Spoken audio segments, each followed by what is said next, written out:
Iya, kembali lagi bersama gua di preview ya.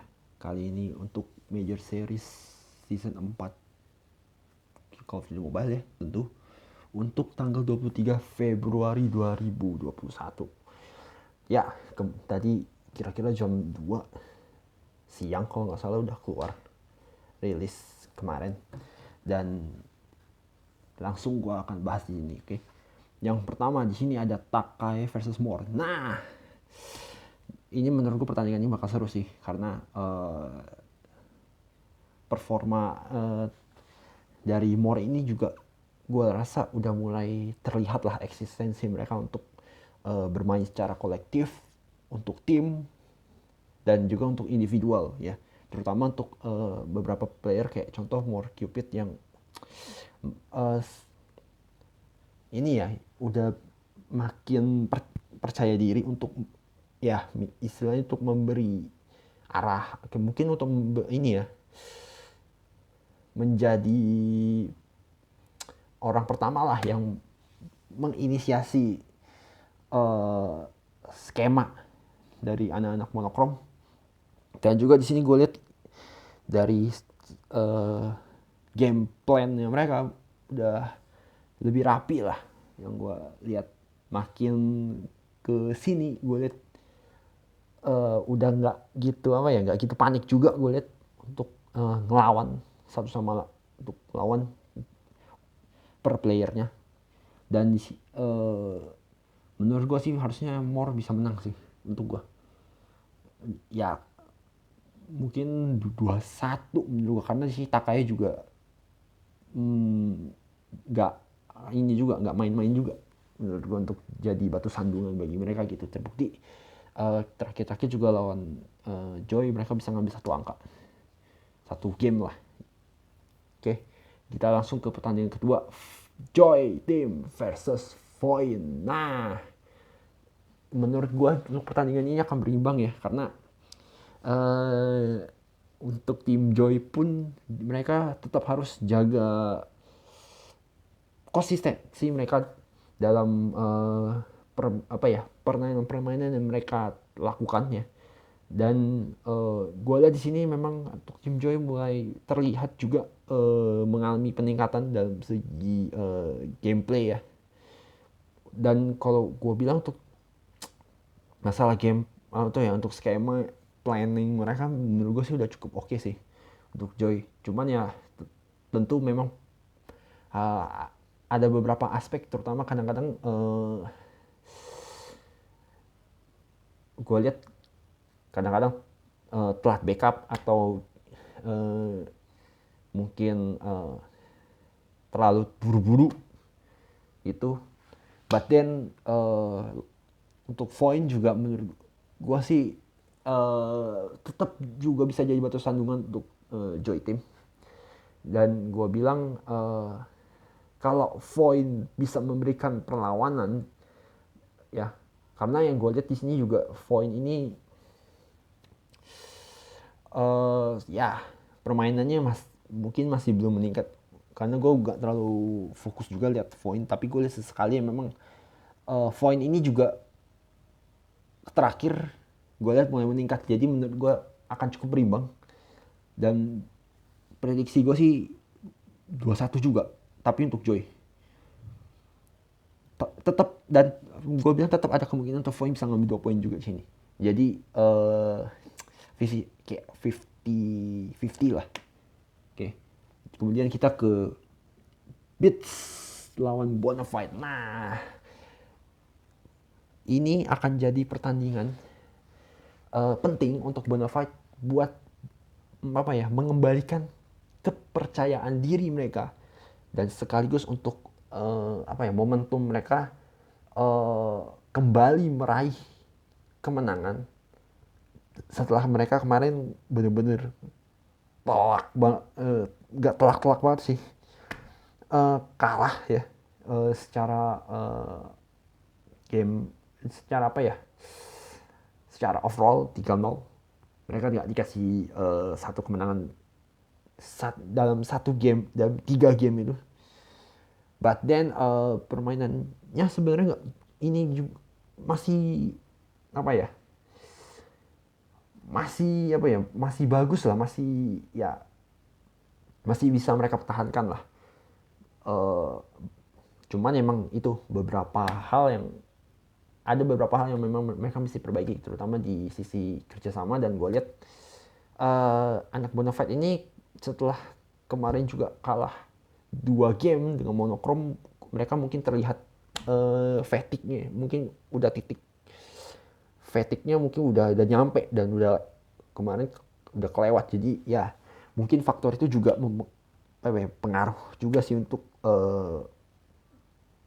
mental mereka juga. But then Beats pun juga gak sembarangan untuk gue, karena kalau mereka mereka dapat kesempatan dan timing yang bagus, Beats ini juga bahaya untuk gue, terutama kayak Arctic God, L juga, sama Wardana. Dan kalau kelima-limanya perform dari anak-anak Beats ini, itu juga bahaya untuk gue. Akan jadi sangat berbahaya juga untuk Bonafide ya. Jadi kedua belah pihak ini bisa saling bukan baku hantam, bisa saling memberikan perlawanan lah gitu. But then untuk gue prediksi, kalau misalkan gue prediksi, kemungkinan akan seru sih untuk gue. But then gue bisa bilang ini 2-1, tapi tipis. Mungkin akan apa ya, akan dapat apa ya, dapat rondenya ya, misalkan udah sampai ronde 3, tapi gue lebih cenderung ke Bonafide untuk gue. Oke. Untuk yang keempat di sini, Spy lawan DG. Nah, ini menurut gue bisa dibilang ujian paling beratnya tim Spy sih untuk gue sendiri. Ini adalah minggu yang sangat-sangat berat untuk Spy Team, karena untuk gue lawannya tim besar semua. Untuk gue tim yang udah cukup dikenal di scene Call of Duty Mobile ya, kita tahu. Dan sekarang dan tanggal 23 ini lawannya DG. Wah, ini gue gak ngerti, gue sih masih gak ngelihat tim Spy ini punya kekuatan untuk memberikan perlawanan yang sengit ke anak-anak DG. Karena apa? Spy Team ini sebenarnya mereka punya momentum untuk menang langsung 3-0, like sweep 3 games. Tapi permainan mereka inilah yang yang kadang naik, kadang turun juga. Jadi gak bisa ambil full semua game yang mereka mainkan gitu loh. Selalu kehilangan poin untuk gue, terutama kalau udah masuk domination, terutama sih lebih.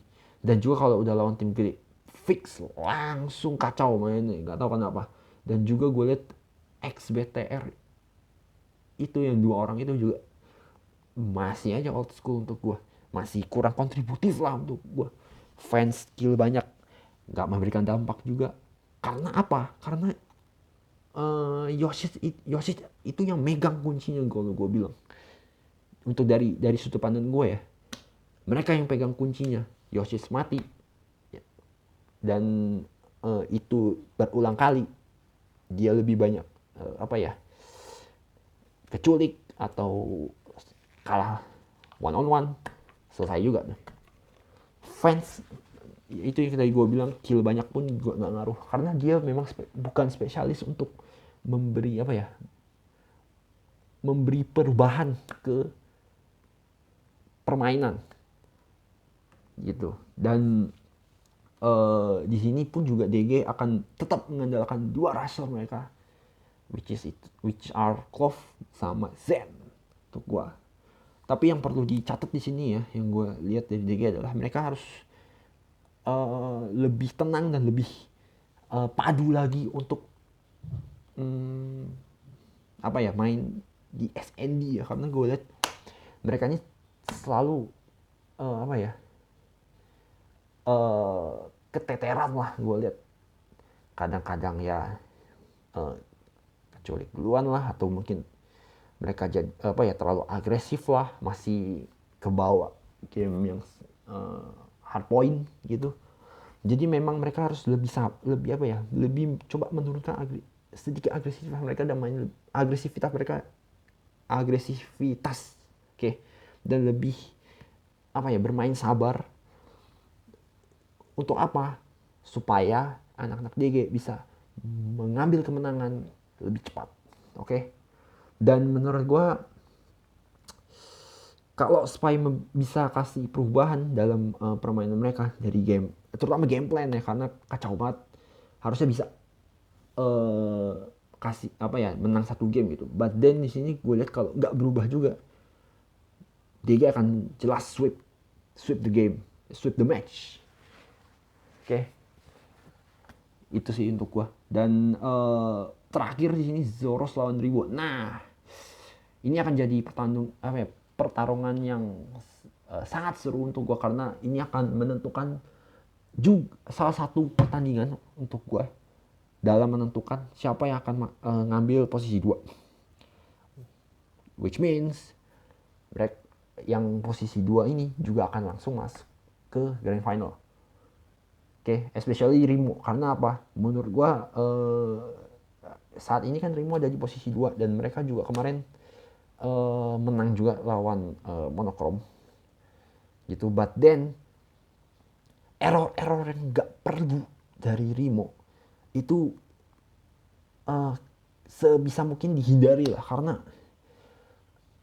Rimo ini kemarin juga bisa apa ya, bisa mempercepat lah game search and destroy-nya mereka. Mereka tuh sebenarnya udah unggul awal 3-0, tapi kekejar karena mungkin apa ya, mereka kurang kompak, dan mereka udah, kalau nggak salah udah mengakui sih, mereka ada miskomunikasi juga salah satunya, which means yeah, that's a good thing gitu, mereka udah sadar, dan semoga mereka bisa memperbaiki ini di game yang cukup berat ini. Dan and then juga Zoros untuk gua juga mendapatkan kepercayaan diri lagi setelah mereka bisa apa ya, meredam Bonafide 3-0, dan ini jelas akan menaikkan kepercayaan diri mereka untuk bisa ya menciptakan menciptakan game yang lebih seru lagi lah untuk gua. Terutama Lord Van sekarang udah gue lihat udah mulai ada peningkatan juga sedikit, dan Jeff sama Oxirin juga mainnya juga oke untuk gua. Lebih Oxirin sih untuk gua. Sama bukan Oxirin, sorry, Skullzy mainnya game terakhir bagus banget untuk gua. Ya moga-moga ya ini game ini nggak mengecewakan lah, dan semoga juga dua tim ini bisa memberikan perlawanan yang sengit untuk gue. Wah, ini agak berat sih prediksi gue, karena masing-masing mereka menurut gue pasti akan ngambil satu game. Nggak tahu dari mana, pokoknya first two games mereka akan satu-satu untuk gue. But then kalau gue lihat di dominationnya ya, untuk gua akan sedikit condong ke Zoros sih untuk gua, karena dengan kepercayaan diri mereka kemarin lawan Bonafide, mungkin mereka akan apa ya, jauh lebih apa ya, lebih pede lah untuk gua dengan bekal kemenangan mereka lawan Bonafide kemarin. Oke, mungkin sekian dulu preview dari gua. Oke, don't forget untuk like, comment, share, dan subscribe video ini ya, video pandit amatir ini, oke, di eSport. Ya, mungkin itu aja dulu video gue tentang major series JODM yang keempat pastinya. See you when I see you. Oke, kita kembali.